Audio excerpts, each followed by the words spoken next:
Ano Miracle Tree. Miracle Tree, mga kaibigan. Ito yung... Paliwanag mo. Kasi dried up na, pwede pa rin itong lagain kasi nandito pa naman ang katas.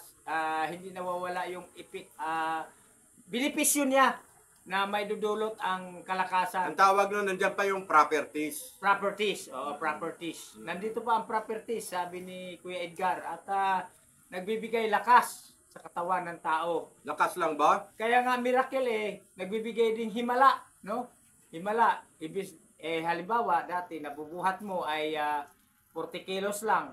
Ngayon maaaring makakabuhat ka na ng 45 kilos. Huwag mo nang taasan. O tumaas ng 5 kilo at least, di ba? O kaya huwag ka na maging sugar coated. Oh, okay lang 'yun. Okay lang. Okay lang, konti lang naman. si Kuya Edgar medyo magaling talaga magpaliwanag dito tungkol dito. Ano pa nga yun? Madudulot nito? Mayroong mga Miracle. sakit. May maraming sakit. Ang una, nagpapababa ng dugo. Oo. Pag meron kang high blood, at saka rheuma, Oo. at saka pampalakas, at saka nagpapagaling ng anumang sakit. Oo. Ngayon, parang merong miracle tree sa mga bakuran, madalang makahingi, pero Ito binibili mo to, Kuya Edgar? mayroon nang nagbigay sa akin kasi maraming tumutulong sa akin. Palagay ko binibili nila ito kasi may plastic na pero sa daan sa amin, ang dami. Dami sa daanan. Miracle tree. Marami nang nagtatanim. Alam nyo, ang bunga nito ay parang niyog. Bilog. Ang bunga. Oo. Pero ang puno, Ang puno ay medyo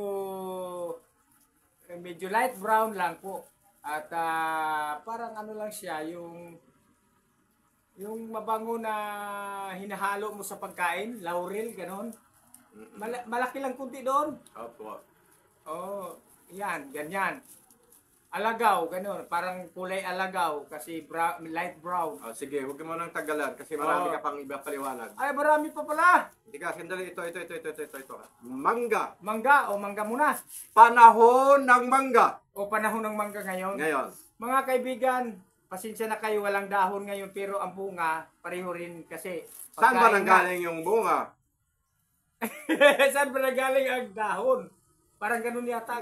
Saan ba nanggaling ang bunga? Di ba sa dahon? Parang katulad ng ano.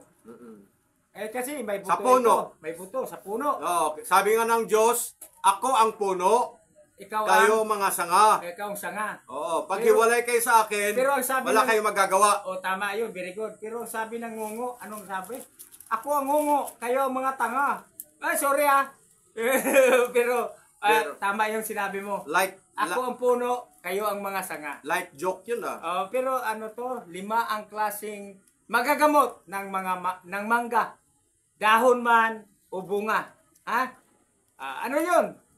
Malakas po to sa vitamin C, number 1. Antioxidant. Antioxidant, number 2. Ano pa? Number 3. Yung dito sa gulugod, pag nanghina na. Ayan po, kumain na po Magnesium. kayo. Magnesium. Potassium. Potassium, yan, potassium. Wag kayong pag merong mga puno ng mangga, manghingi ka. Kung wala, bumili ka sa palengke. Alam mo sa Amerika, mahal ang mga dahon kasi dito sa Pilipinas, halos makakalibre ka tayo, ang daming mangga. Nasa kung saan-saan lang diyan sa daanan, dami nangalaglag. Okay. To continue. Meron pa isa. Ano 'yon? Potassium, magnesium, yung tinatawag na pasma. Pagka ang paa ninyo ay nagpapawis ng wala sa lugar, maglaga kayo ng dahon noon, nahuhugasan. Ayun. Yun, pasma. Nadagdagan yung information mo. Nadagdagan. Salamat. So, meron po kami dito isang tray. Isang tray ng mga herbal. Ayan. Ito'y pinapatuyo namin. Opo. Dahil sa hindi naman bawal Na matuyo. Pwede pa Kasi rin. ang properties, andyan pa rin naman. Nandyan pa rin naman. Ayan po. So, ito ay lalagain, gagawing tsaa. At saka, Para hindi na ako iinom ng kape. Dahil ang kape, mayroong gatas sa kung saan bawal sa akin ang may gatas. bawal sa akin ang may asukal dahil meron po akong arthritis. Tama yun, brother, na pinatuyo kasi pag hindi kasi tumuyo, mabasa, mangangamoy. Mas maganda to, ginagawa nga nila, madali na to Bili ka ng mantika. i-smash para madurog. Tapos prituhin ka. Kasi dinadried up talaga ang karamihan bago mailagay sa isang kapsula. Hindi yata kasi ang mantika Kasi na ginagawang limatang kapsula ang mga dahon para may gamot. Doon galing ang mga gamot. Kaya lang yung iba, nilalagyan na nila ng chemicals, kaya delikado na yun. Kaya ang doktor, nagreseta. Baka may kontra sa katawan na maireseta. Kaya after 1 week, balik-balik ka sa doktor. Kung wala kang pera, mag-pray ka na lang na magdahon yung mga nasa daanan mo o sa inyo mismo o sa mga kapitbahay mo, makahingi ka o makabili. Yan lang ay impormasyon namin sa inyo para malaman ninyo na pwede naman pala makalibre para sa ating kalusugan. Ayan. Yan. Tama. So, yun yung mga good information that we are giving and sharing to those Filipino people and the people in the whole world na Yes. bumalik tayo, sabi ng Diyos, the fruit is your Your food And the leaves and the leaves is is your medicine. medicine. Ayan po. Sa patuloy So, natin focus on that. pagpaliwanag ay dito po tayo sa duhat. Gamot to sa ubo. Okay na? Gamot yan. Okay na tayo? po. Tapos na yung isang segment. Tapos na tayo sa isang segment. Sa sunod na lang po Sunod mga na lang kaibigan. po, oo. Shalom! Shalom! Shalom! Ang ibig sabihin, ang kapayapaan, kaayusan, kalusugan, at kasaganaan, makakamta nating lahat. Yan. Yan. Maraming salamat po sa iyo, Brother Tony Lagurin. Success. Maraming salamat din, Kuya Edgar. At salamat sa Huwag inyong kayong mga nanonood. Huwag niyong kalimutan Subscribe. mag-subscribe kay Edgar Gasis. Yan po ang ating YouTube Hindi channel. muna.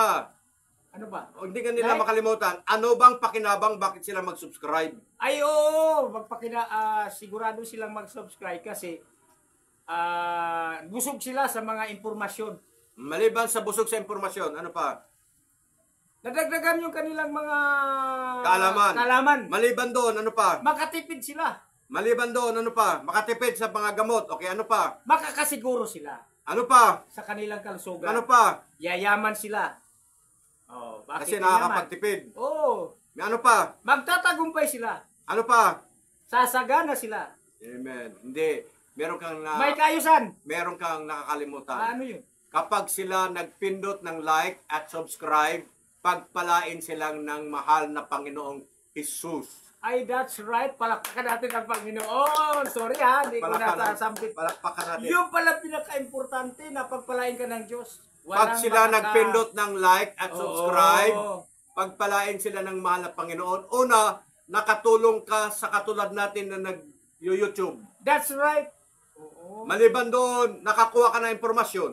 Sorry, Kuya Edgar ha, hindi ko nabanggit yung napaka-importante. So you are no pala yun. longer perfect. Hindi ako. You are no masyado longer perfect. That your father called you perfect. Pero ang Diyos ang nagsasabing perfect ako. Ikaw lang. Okay lang.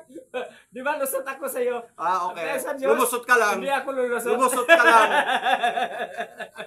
Okay talaga, no? Okay. Okay. Okay, maraming salamat po sa patuloy Okay. ng inyong panonood. Tulad ng sinabi ko, hindi ako nagsishave kasi naka-schedule ako pumunta sa City of Antipolo para maalaala ako noong taong kausap ko para si Pastor Tony Laguren ay ma-approve ng kanyang farm to market road.